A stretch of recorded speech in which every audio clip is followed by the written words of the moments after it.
అతి గారాబమో హోదా కోసమో తమ మైనర్ పిల్లలకు ఖరీదైన వాహనాలను ఇస్తున్నారు. అదే వారికి ప్రమాదకరంగా మారుతున్న విషయాన్ని గుర్తించలేకపోతున్నారు. తెలియనితనం, వచ్చిరాని డ్రైవింగ్ తో విన్యాసాలు చేస్తూ అతివేగంగా నడుపుతూ ప్రమాదాలకు కారణమవుతున్నారు.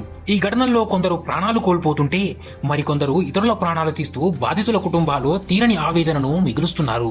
మైనర్ల చేతికి వాహనం ఇవ్వరాదని చెబుతున్నా తల్లిదండ్రులు సైతం పట్టించుకోవడం లేదు. మా వాడికి బైక్ కొనిచ్చాం అంటూ కొందరు తల్లిదండ్రులు మురిసిపోతుంటారు. ఏదైనా ప్రమాదం జరిగితే మైనర్లతో పాటు తల్లిదండ్రులు మరియు బయటివారు సైతం ఆ బాధ భరించాల్సి వస్తుంది. లైసెన్సు లేకుండా వాహనాలు నడపడం ఎంత నేరమో పిల్లలకు వాహనాలు ఇవ్వడం కూడా అంతే నేరం. 18 ఏళ్లు నిండిన వారు డ్రైవింగ్ లైసెన్స్ పొందిన తర్వాతే వాహనాలను నడపాలి. అలా కాకుండా వాహనం నడిపితే తల్లిదండ్రులు కూడా బాధ్యులవుతారు. మైనర్లు వాహనాలు నడుపుతూ ప్రమాదానికి కారకులైతే సంబంధిత వాహన యజమాని సైతం కేసులో నిందితుడవుతాడు. తల్లిదండ్రులారా ఆలోచించండి. ఈ దేశానికి ఒక గొప్ప యువతరాన్ని అందించేవారు మీరే.